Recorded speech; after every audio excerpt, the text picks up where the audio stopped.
I was 39 years old the night my husband told me to go home from a party I had spent 5 months building. He didn't whisper it. He said it standing next to the champagne tower I had priced out 3 times to get under budget, in a ballroom I had walked through twice with a tape measure, at the 15th anniversary gala. For the dental practice I had run since the day the doors opened. He said it loud enough that his mother heard him from her chair by the window. Loud enough that Sloane Prather, 27 years old, hired 11 months ago, standing 4 feet away in a wine-colored dress I had never seen and never paid for, heard him too. He said I was making people uncomfortable.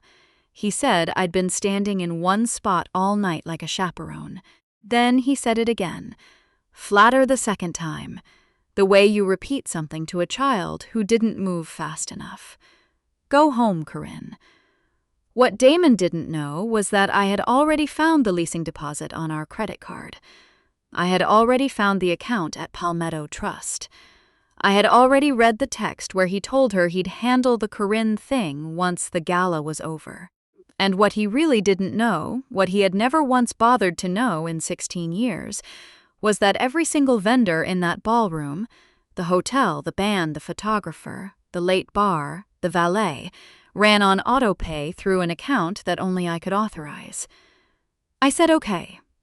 I picked up my clutch and I walked out onto the terrace.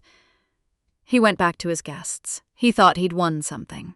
Before we get into it, tell me in the comments where you're watching from tonight. And if this kind of story lands somewhere real for you, hit subscribe. Because the one I'm telling tomorrow is worse. The morning of the gala, I was at the kitchen table by 6 with a legal pad and a spreadsheet that had 9 tabs, and I had color-coded every one of them. Green for confirmed, yellow for pending, red for anything still waiting on me.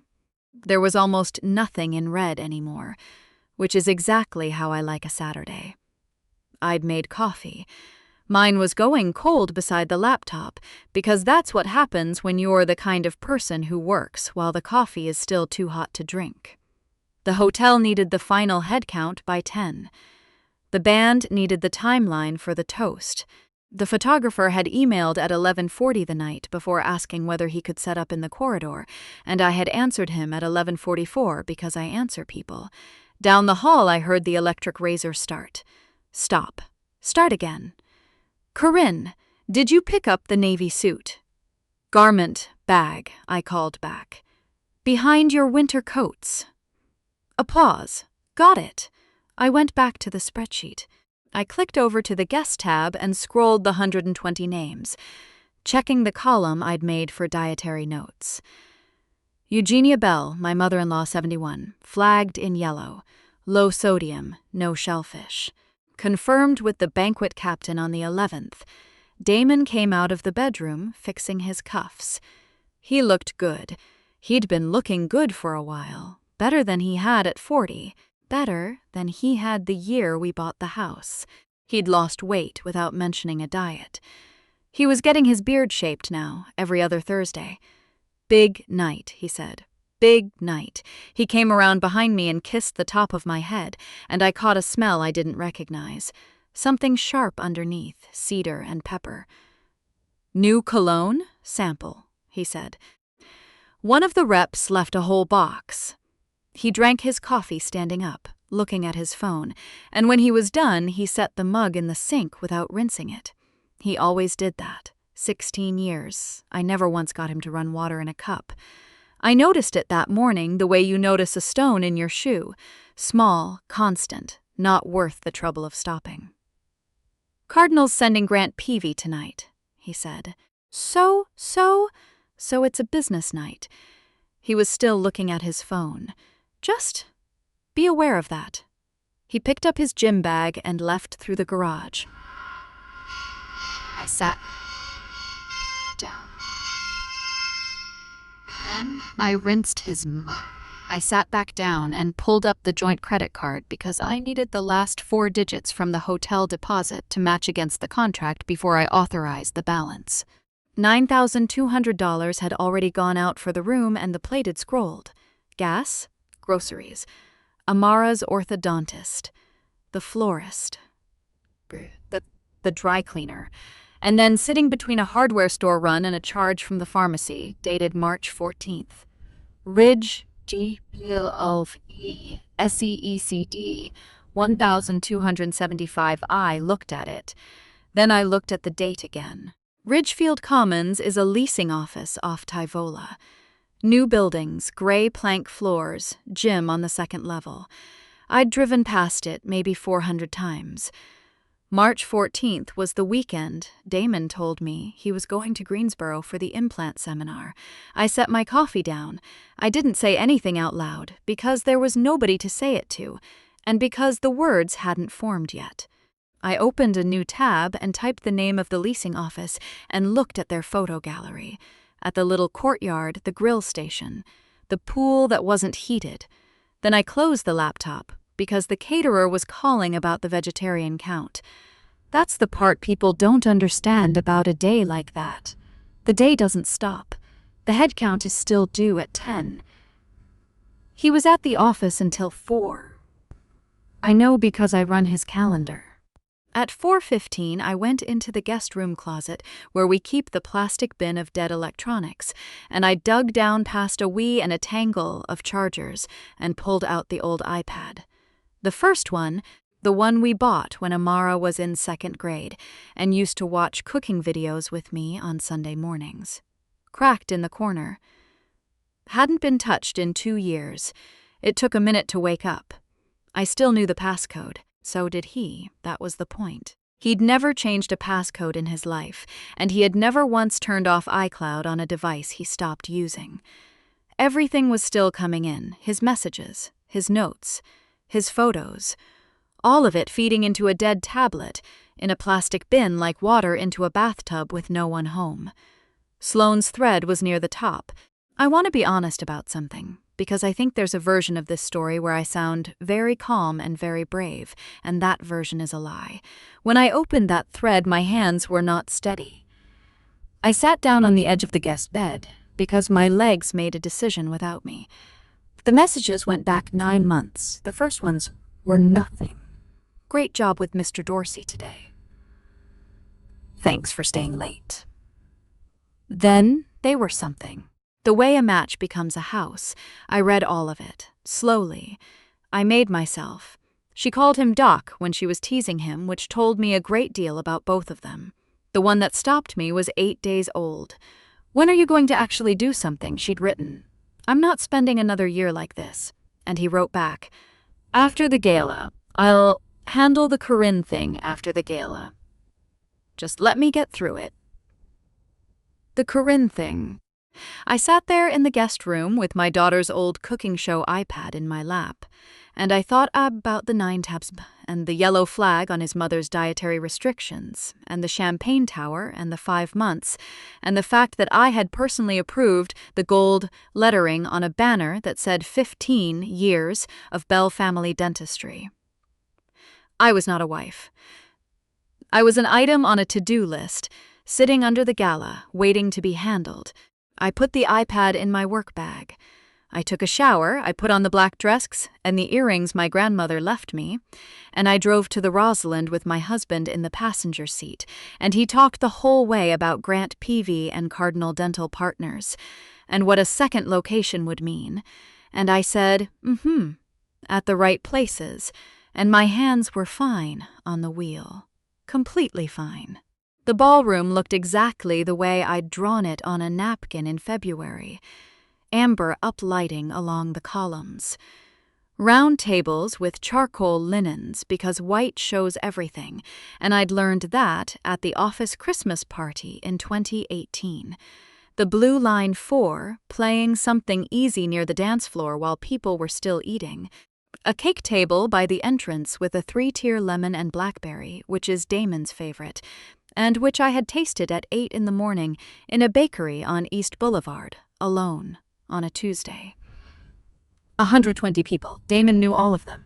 I had invited most of them. I stood near the service door with a glass of sparkling water and watched my husband work the room. He is very good at it. I've never denied that. He moves like a man who has never once been unsure whether people are glad to see him, touching shoulders, laughing with his whole chest, remembering the name of somebody's kid. Charmaine Boyd, our hygienist, 20 years with the practice, found me by the door and squeezed my elbow. "You did all this," she said, and she said it like a fact, not a compliment. "Eat something," I told her. "The short rib's good." Sloane came in at 7:20.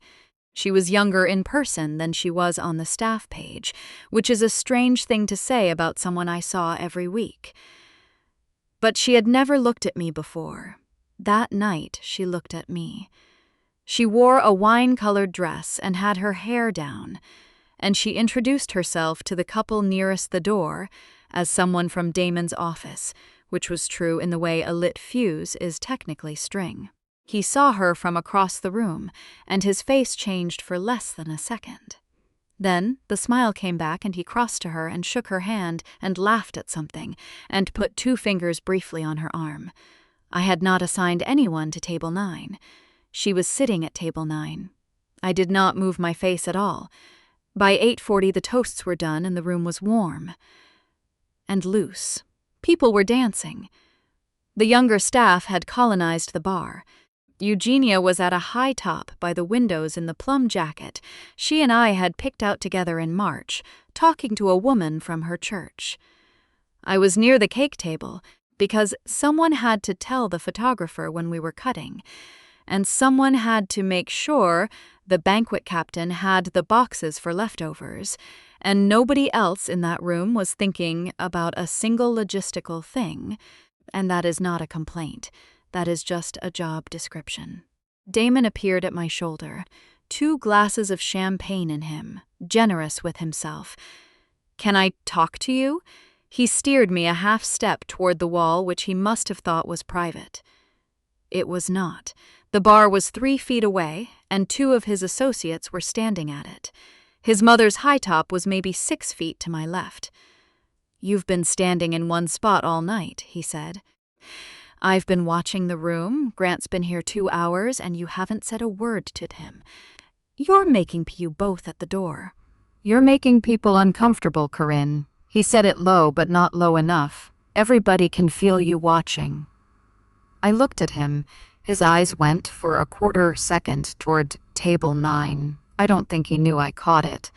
I don't think he thought I was capable of catching anything. "Go home," he said. "Take the car. You're not enjoying yourself anyway. I'm fine, Corinne." The warmth drained right out of his voice, all at once, like a tub. "Go home." "Let me have my night." The 2 men at the bar had stopped talking. I could feel it on the side of my face. 6 feet to my left, a chair scraped an inch. Eugenia's chair. I held my clutch with both hands. I looked at my husband's face, at the impatience in it, at the way he was already looking past me toward the rest of the room. He was done with me before I answered. That's the part I keep coming back to. He was already gone. "Okay," I said. I walked to the terrace door with my back straight. I did not look at table 9. The terrace was small. String lights, 2 iron benches, a planter with a boxwood in it that had not been my idea. The door swung shut and the party dropped down to a thud I could feel in my sternum more than here. I opened my clutch. I took out my phone. I called the hotel's event coordinator first. I gave my name and the event and the authorization code I'd set up in November when I signed the contract. Because the practice is an LLC and I am the office manager, and every vendor agreement for that gala had exactly 1 authorized signer on it, and it was not the man whose name was on the banner. Then the band. Then the photographer. Then the late bar. Then the valet. Each call took less than 4 minutes. I did not raise my voice on any of them. The coordinator said, "Ma'am, just to confirm, you're asking us to close out the event as of now?" And I said yes. And she said, "And billing." And I said, "Stop all pending authorizations effective immediately." And she said, "I'll need to speak with the banquet captain." And I said, "Please do." Then I made one more call, and this one I had thought about in the car on the way over. Our professional liability coverage. Malpractice insurance. Renews every year on the 15th. It renews automatically. It renews automatically because 11 years ago I set up the autodraft so Damon would never have to think about it, and every single year I get the confirmation email and I file it in a folder called Insurance. Cranked, and every single year he does not know that this happens. I called the after-hours line for our broker, and I left a voicemail canceling the auto-renewal authorization. 22 minutes. I checked later because I check things. When I stepped back into the doorway of the ballroom, both bartenders had stopped pouring. One was already capping bottles. A server was lifting a tray of untouched crab cakes off a high top and setting it on a rolling cart. Two more came out of the kitchen doors and started stacking chafing dishes with that quiet hotel efficiency that always looks a little like a heist. The band's amps went dark in the middle of a song. Not a fade. A cut. Damon was standing in the center of the floor with a champagne flute in his hand and his mouth open on a sentence he never finished. He turned toward the bandstand, then the bar, then the servers moving through his party in silent formation. His face went completely still, then he found me in the doorway. He came through the terrace door so fast it banged the boxwood planter. Behind him, through the glass, I could see guests turning to each other.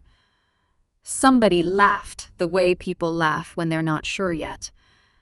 A woman near the cake table put her hand over her mouth. "What did you do?" "I dropped my phone in my clutch and shut it. What you asked me to." "That's not." He stopped. He looked back through the door. Two people were already crossing the lobby with their coats. He lowered his voice, though there was nowhere lower to go. "I said go home. I did not say burn the whole thing down." "You said go home. You said it twice. Don't." His voice cracked at the edge of it. He looked at the champagne flute in his hand like he'd just discovered it, and set it down hard on the iron bench. "Don't play word games. You humiliated me in front of every person I know. You did this on purpose. I did exactly what you asked me to do. This is insane. Do you understand that? You understand how this looks for you?" The woman's heels clicked. Neither of them looked at us. The woman's heels clicked. Neither of them looked at us. "We are going to talk about this," Damon said, and he pointed at me, which he does when he wants a sentence to feel like a warning. "Okay." He went back inside. Eugenia came out 2 minutes later. She didn't look angry. She looked like a woman who had just been touched somewhere she thought had gone numb 30 years ago. She had her reading glasses pushed up in her hair where she always forgets them. "Walk with me," she said. We went out toward the deck without discussing it. Guests were trickling past in 2s and 3s, voices low. Inside I could hear my husband's voice, louder than it needed to be, explaining something to a man in a hotel blazer. We stopped by a concrete planter at the edge of the lot. "He's my son," Eugenia said. "I want you to hear me say that first." I waited, the way he said it to you. She was looking out at the street. The way his face was when he said it. She shook her head, slow. "I've seen that before, not from him." She stopped. She didn't finish. She just stood there in her plum jacket with her arms crossed, holding something in. "That's all I'm going to say tonight," she said. "Are you all right to drive?" "Yes." She reached over and touched the back of my hand. Not a squeeze, just contact for a second. Then she turned around and went back inside to deal with her son. The house was exactly how I'd left it. Kitchen light on because I always leave the kitchen light on. Amara was at her friend Devon's for the weekend, which I had arranged, because of course I had. I put my clutch on the table. I took off my shoes by the back door. My feet were screaming. I'd been standing on ballroom carpet over concrete for 4.5 hours, and I hadn't noticed until that second. I sat down and opened my laptop and logged into my credit union. My personal savings had $14,300 in it. money I'd put away in pieces over 6 years, out of the small stipend the practice pays me, that we both always joked wasn't a real salary. It was in my name only. Damon knew the account existed. He had never once asked me what was in it. I moved all of it. New account, different institution, my name, my address, no joint anything. Then I poured a glass of water and drank it standing at the counter, listening to nothing. No headlights in the window. He was still at the hotel, managing what was left of his night. Damon came downstairs at 7:15 the next morning, dressed for the office on a Sunday, which meant he had nowhere to be and wanted a reason to leave. He opened the refrigerator, looked into it, closed it. He poured coffee from the pot I'd made. He didn't sit. I had to eat $4,000, he said. The hotel's calling it a cancellation, not a completion. I wrapped both hands the deposit. I wrapped both hands around my mug. You put me in a position, he said, in front of Grant Peavy, in front of my mother, in front of people I've known 20 years. He shook his head at the window. That's not something I forget. Okay. That's it? That's what you've got. You told me to leave, Damon. I told you to get some air. His voice sharpened. There's a difference. You decided to make a scene instead of behaving like an adult. I looked at him over the rim of my cup. He was watching the light over the sink. Gray, flat, honest light. It showed everything in his jaw. You embarrassed yourself, he said. I hope you understand that. That's how everybody in that room saw it. I didn't answer. He finished his coffee, rinsed the cup, the one time in 16 years, and set it on the drying rack directly on top of mine. I'll be late, he said. Don't wait up. The door didn't slam. It closed a little harder than it needed to. I listened to his car go down the street and get absorbed into the sound of somebody's leaf blower 2 houses over. Then I opened my laptop. I've been a certified dental coder for 17 years. I know what a D274 is, and I know what a D4341 is, and I know, to the dollar, what a Delta dental reimbursement on either one looks like in Mecklenburg County. I have sat in that front office and fought insurance carriers on behalf of people who could not afford to lose the fight. That is what I am. My husband used to introduce me at parties as my wife. She keeps me organized. I started with the tax refund we'd filed jointly in March. $6,700. Damon said he'd put it toward the roof since the inspector had given us maybe 3 more winters. I'd said fine. I hadn't thought about it since. I pulled up the Roosfer portal. Nothing. No deposit, no invoice, no scheduled work. I called the number in the estimate email on Monday, and a woman named Pam told me pleasantly that they'd never heard from us again after the walkthrough.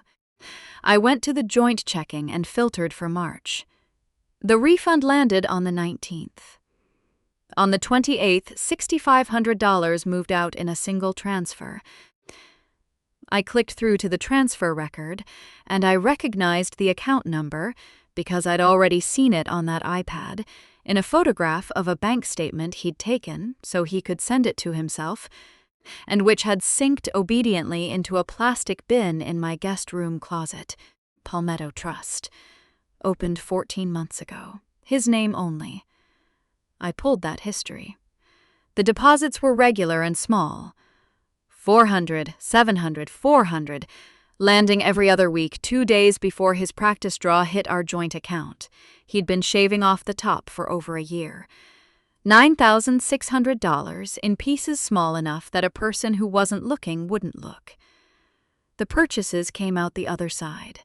A jewelry store on Providence Road, $310 in November. A different one in January, $540. A lingerie order in February, shipped to an address that was not this house. A 3-night rental on Lake Norman in April, the weekend of my cousin's wedding in Savannah, the one Damon couldn't attend because of an emergency root canal. I wrote it all on a legal pad. I'm a legal pad person. Everything I've ever survived, I've survived in a column. Then I opened Mara's 529. I want to tell you that I hesitated. I didn't. I already knew. We set it up when she was 6. Every month, $150, then $200, then $3, then whatever I could push in when a quarter went well. 17 years of somebody's future, sitting in an index fund, waiting for a girl who is currently a senior at Ardrey-Kell and wants to study public health. Withdrawals. 19 months. The smallest was $900.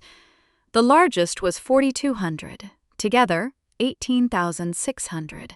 I cross-referenced the dates against the Palmetto Trust deposits. Every single withdrawal landed in that account within 4 days.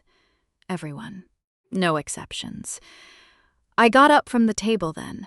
I went and stood in the doorway of my daughter's bedroom and looked at the mess of it. The AP Chem notes, and the 4 water bottles, and the sweatshirt on the floor, and I put my hand flat on the doorframe. And I stayed there for a while. Then I went back to the kitchen and I finished the column. Renata Okonkwo's office is on the 4th floor of a building on East Trade that smells like carpet shampoo and old coffee. She met me at the door in a cream blouse with her reading glasses in her hair, a yellow pad already square on the desk. She looked at my face and skipped the small talk. "Sit down. Show me." I laid it out in order. Printed statements. Screenshots of the messages, the transfer records, the 529 history, with the matching dates written in the margin. I'd clipped it into 3 groups with binder clips from my work bag before I left the house, because I could not have walked into that building holding a pile. She read for a long time without speaking. Somewhere down the hall, a cleaning cart rolled past. Then she set the last page down and looked at me over her glasses. "Okay," she said. "Here's where you are. North Carolina's an equitable distribution state. The house is marital. Neither of you can force a sale on your own." She tapped the 529 sheet. "This one matters. That's a custodial education account for a minor child, funded from marital assets, and he moved money out of it into an account he opened alone and used to fund a relationship outside the marriage. That's marital waste. Judges have feelings about it. And the refund? Same argument. Funds diverted from a stated marital purpose." She sat back. "How long has the second account been open?" 14 months. And the 529 withdrawals? 19. She wrote something, so the pattern predates the account. That's useful. It reads as planning, not a lapse. She looked up. "Corinne, this documentation is cleaner than what I get from paralegals." "That's my job." She almost smiled. "I can advise you. I'm not going to move without you telling me to. Every decision in this is yours. That's why I came to you." We talked for another half hour, filing first and why timing matters. Full financial disclosure and how it forces every account into daylight before anybody can move anything. When I stood up, she kept the folder. "I'll hold these off-site," she said. "Not at your house. Thank you. Are you all right?" "I'm working on it." Eugenia lives 20 minutes north in the brick house on Sharon Amity where Damon grew up. The porch light is always on. The house always smells like cedar and something baked, no matter what time you come. She opened the door before I knocked. We sat in the front room. She brought me tea I didn't ask for and set it on the table between us. Then she sat down and folded her hands in her lap and looked at the middle of the rug. "At his brother's retirement dinner," she said. 1994. I waited. Wendell told me I was making it awkward just by being there. Told me to go on home and let him enjoy himself. Her voice was even. She'd told this story to herself enough times that most of the shake was worn off it. 2 years later, he was gone. She was 19 years younger than me. By then, I wasn't even surprised, which I think is the part that took the longest to forgive. The room was very quiet. "I didn't say anything Saturday night because I didn't know yet what I knew," she said. "I had to sit with it." She looked up at me and held it. "Now I know what I'm looking at." She got up and went to the little secretary desk in the corner and pulled a manila folder out of the bottom drawer. the kind that goes soft at the corners after a few years. She set it on the table next to the tea. 3 years ago, Damon asked me to sign something. Said he was setting up a consulting arrangement for tax purposes. Said he needed somebody in-state as the registered agent. She pressed her fingers flat against the cover. I didn't understand it, and I didn't ask enough questions because he's my son and he was standing in my kitchen. But I keep a copy of everything. I have always kept a copy of everything. She pushed it toward me. I don't know if it means anything. May I? The top page was a filing from the North Carolina Secretary of State. Articles of Organization. Piedmont Clinical Advisory, LLC, formed 3 years ago in June. Sole member Damon R. Bell. Principal address a mailbox service in Matthews. Registered agent Eugenia Bell. Her signature at the bottom in the same handwriting that used to sign his permission slips. I turned the pages slowly. I left her house at 9:47 with the folder under my arm and the porch light behind me and the night air pressing against my face like something that had been out there waiting. The folder sat open on my kitchen table for 2 hours. Piedmont Clinical Advisory. A clean, forgettable name. Business purpose. Healthcare management and advisory services. Vague in the way that only something bothers to be vague. On the right side of the table I put the practice's books, which I have kept since the week we opened. I found the first one 20 minutes in. A vendor payment from Bell Family Dentistry to Piedmont Clinical Advisory, $2,200, coded as consulting, approved by the practice owner, which is to say, by himself to himself. There were more, 22 of them over 7 quarters, some small, one for $11,000. But that wasn't the thing. The thing was where the money came from. I sat there at 1 a.m. with the practice's claim history open on one screen and the patient schedule on the other, and I started matching. I know what our chairs can physically do in a day. I know that Charmaine cannot perform 4 quadrants of scaling and root planing on a Tuesday when she is out for her daughter's graduation, and I know it because I approved the PTO. Ellis Dorsey, 79 years old, has been coming to us since 2011. He is a sweet, deaf, punctual man who brings the front desk pound cake at Christmas. His chart showed 2 deep cleanings and a core buildup in a 9-month stretch during which I checked the appointment log. Then I checked the sign-in sheets. Then I checked the sterilization logs. He was in our office exactly twice, both times for a cleaning and a fluoride varnish. 34 claims, 7 quarters. Procedures that never happened, billed to Delta Dental and to 2 Medicare Advantage dental riders on the charts of 11 patients, 9 of whom were over 70. Approximately $47,300.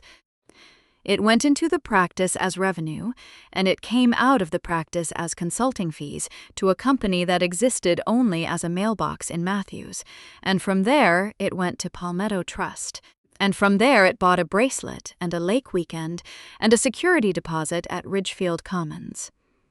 I sat with that for a long time, because here is what I want you to understand. Up to that point, everything he had taken from me, my savings, my daughter's education, my roof. That's a marriage falling apart, and marriages fall apart every day in this country, and there's a whole body of law for it. This was different. He had used the charts of old people who trusted him. He had put procedures in Ellis Dorsey's permanent dental record that were never performed, on a man who cannot hear well enough to argue, and who brings us pound cake. I made a note in my spreadsheet. 34 claims, approximately $47,300. Then I closed the folder and clipped everything together in a neat stack, because that is what my hands do. Damon came home at 10:40. He poured a glass of water and stood at the counter turning it in his hand like a man running his lines. "I've been thinking," he said. I waited. "I want to do dinner at my mother's. The 3 of us. Keep it civil." He turned the glass. We're adults. Let's talk through the next few months before anything gets formal. Before anything gets formal. He meant before you talk to a lawyer. He meant before you find out what you're owed. He meant before you get out ahead of me. Okay, I said. He looked up. He'd expected pushback. Tears. A question, at minimum. Yeah? Yes. Set it up with your mother and tell me the day. He nodded once, recalibrating right in front of me, and took his water upstairs. I let him have the quiet. The next 2 days moved in order. I put everything into one folder on my personal laptop, encrypted, backed up to an account he had never seen and could not access. Bank records, the LLC filings, the claims analysis with every phantom procedure highlighted against the appointment log, the screenshots, the 529 history. On the second afternoon, I called Delta Dental's provider line and asked to be transferred to their Special Investigations Unit, and a very calm woman named Miss Reyes took my name and asked if I was a provider or a patient, and I said I was the office manager. And there was a pause on the line that told me she had done this before. Then I called the North Carolina State Board of Dental Examiners and asked what documentation a complaint requires. They told me. I already had all of it. I wanted to look at him first. Then I texted Eugenia. Dinner works. Thank you for the folder. She wrote back inside of a minute. Pot roast. Wednesday. Come early. I got there 7 minutes before I said I would, because I wanted to see the table before he arranged it. Eugenia met me at the door with a dish towel in her hands and pulled me into a hug that said everything neither of us was going to say out loud. She took my coat. She didn't ask how I was doing. She just nodded, once, the way older women nod when they already know, and walked me in. Damon was already at the table with his phone face down and his jacket still on, like he hadn't committed to the room. He looked up when I came in and his face went through something. Surprise, maybe, that I was early or that I looked steady, and then it settled into the version of himself he uses at work. Measured. Reasonable. Slightly put upon as if attending was a favor. Hey, he said. Hi. I sat across from him. I set my bag on the chair beside me. Eugenia brought a bread basket and put it in the middle of the table without a word, and sat down at the head, between us, and folded her hands. Damon cleared his throat. So, I thought we'd talk through the basics, figure out how we want to handle. I brought some things to go over, I said. I said it pleasantly. Not as an interruption. Just a fact laid on the table, the way you open a meeting. I unzipped my bag and set 4 folders down squared. He looked at the folders. Then at me. Something moved behind his eyes and he kept his voice smooth over the top of it. Corinne, this was supposed to be a conversation. It is one. I just want us working from the same information. I opened the first folder. March 14th. Ridgefield Commons. $1,275, application fee and security deposit on our joint credit card. That's the weekend you told me you were at the implant seminar in Greensboro. I slid the statement across. 1 clean rectangle of yellow highlighter. He said nothing. I opened the second. Palmetto Trust. You opened it 14 months ago. These are transfers out of your practice draw before it hit our joint account. 400, 700, 400 every other week. $9,600. I laid out 3 pages. Jewelry in November. Jewelry in January. Lake Norman in April, 3 nights, the weekend of Renee's wedding. Lingerie shipped to an address that isn't our house. I let a beat go by. None of it was for me, Corinne. The tax refund. Another page. 6,500 of it moved here 9 days after it landed. The roofer says he never heard from us again. Damon leaned back in his chair. You don't understand what you're looking at. I've been reading claims and ledgers for 17 years, I said. I understand exactly what I'm looking at. Eugenia was very still. I opened the third folder. Amara's 529. 7 withdrawals over 19 months. $18,600. I laid the history flat and turned it so he could read it right side up because I wanted him to have to. Every one of them landed in the Palmetto Trust account within 4 days. I've matched 5 of them to dates in the text thread. His jaw tightened. What text thread? The one between you and Sloan, I said. The old iPad in the guest room closet is still on your iCloud. The name landed differently than the numbers had. It's one thing to see a highlighted line. It's another to hear it said out loud at your mother's dinner table over pot roast and a cream-colored candle. He turned his head toward the window. The last folder, I said. I opened it slowly. Piedmont Clinical Advisory, LLC. Registered 3 years ago. Mailbox address in Matthews. Sole member you. Registered agent. I looked at Eugenia, and she looked back at me, and she did not flinch. Your mother. I set the claims analysis on top of the formation documents. 22 payments from the practice to that LLC, coded as consulting over 7 quarters. And 34 insurance claims for procedures that were never performed, on 11 patients, 9 of them over 70. Roughly $47,300. I paused. Ellis Dorsey's chart says you did 2 quads of scaling and route planning on him in October. He was in Rock Hill at his son's that whole week. Charmaine had that Friday off. I approved the PTO. The room did not breathe. Damon's hand moved toward the papers. Those were legitimate. There were no services rendered, I said. I compared every claim date to your schedule. I have your schedule. I built your schedule. You pulled a bunch of numbers and made up a story. His voice had come loose from the performance. It was cracking along the edges. That's not. You don't know what you're. Damon. It was his mother. She said his name the way mothers say it when they are not asking for anything, when they are simply requiring silence. He stopped. Eugenia looked at her son for a long moment. When she spoke, her voice was quiet and perfectly clear. Your father told me to leave a room full of people once. He said I was making it uncomfortable. He said he just wanted to enjoy his evening. She smoothed a crease in the tablecloth with one finger. I was 46 years old. I had given that man 24 years. I sat in the car in the parking lot, and I could not have told you what had just happened to me. She looked up. I am not going to sit in this house and watch you do it to her, and I am not going to be quiet about what I signed.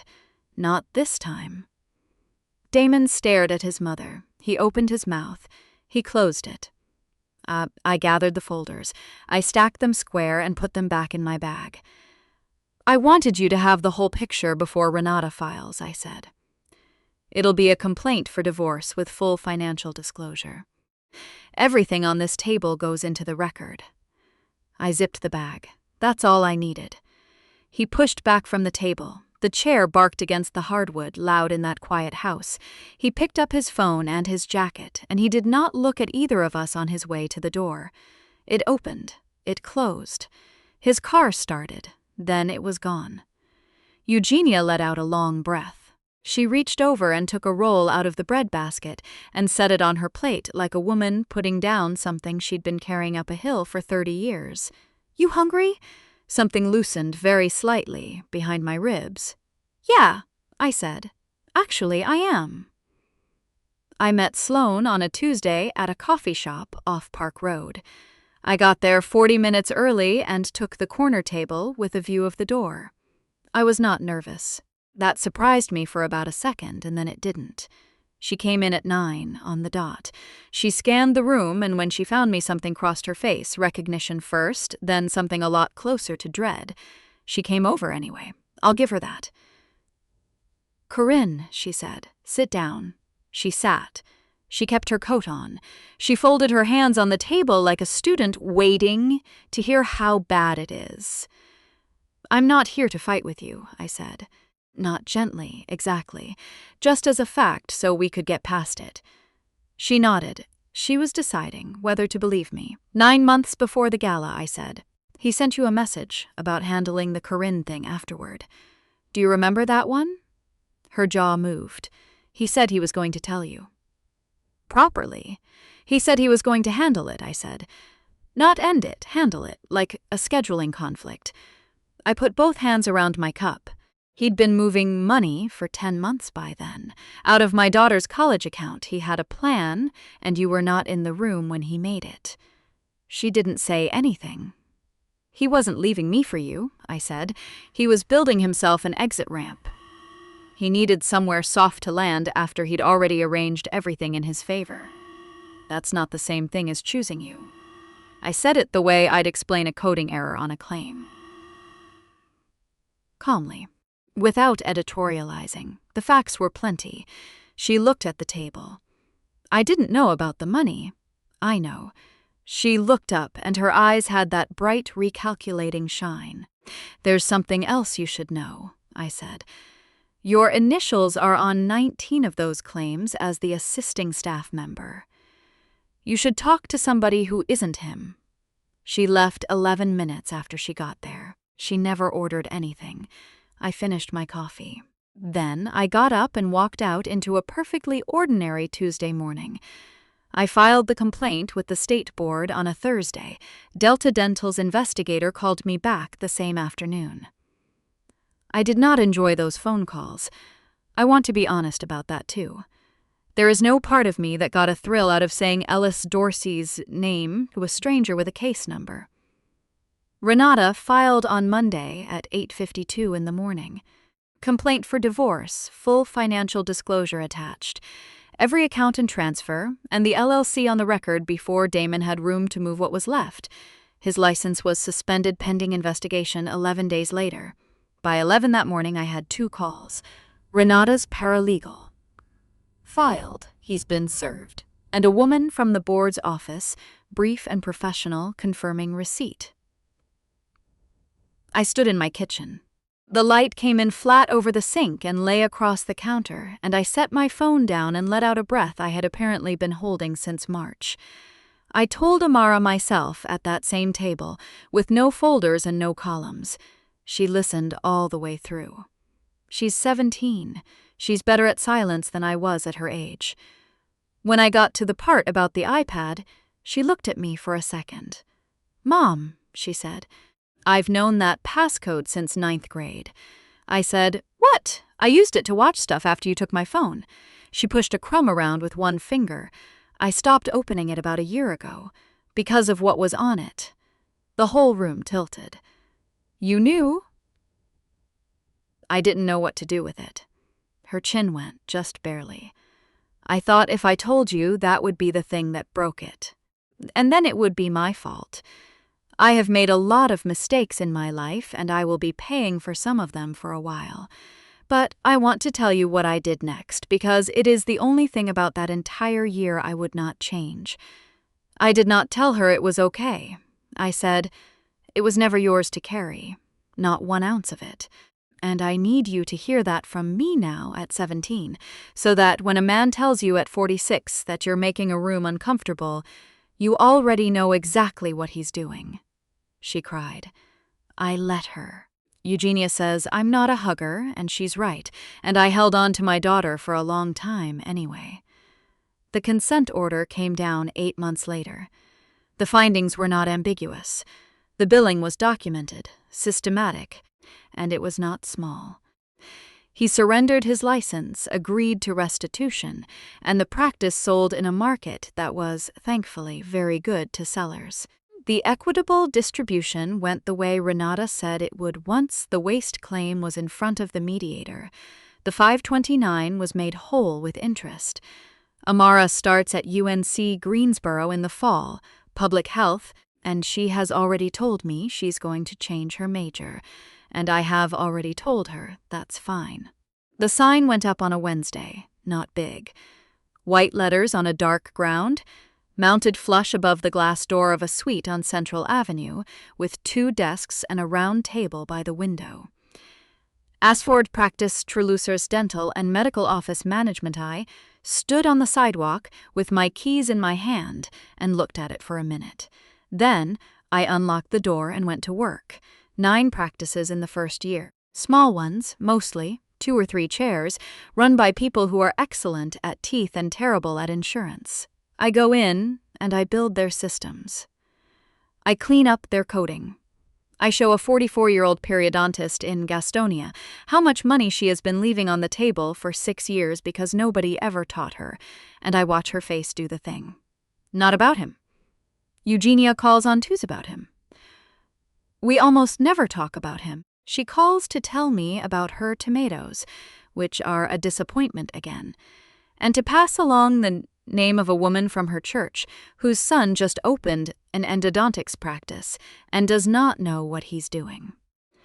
Last month, she sat at the round table with a cup of tea and listened to me run a fee schedule negotiation on speaker for 40 minutes, and when I hung up, she said quietly, "You were always the one holding the whole thing up." I didn't say anything back, but I kept it.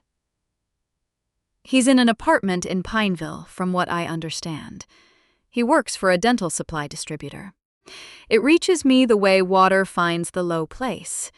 Through Eugenia, through Charmaine, who came with me and runs my scheduling now, through the ordinary drift of a life that was shared long enough to leave a channel behind. His text came in at 6:12 on a Thursday evening, on what would have been our 17th anniversary. I was at my desk with the lamp on, reading through a 3-year claims history for a pediatric office in Concord that has a coder who is making the same error 400 times a quarter. Detailed work. Interesting work. Exactly the kind of thinking I did for free for 16 years. The phone lit up on the corner of the desk. "Hope you're doing okay. Thinking about you today." I read it once.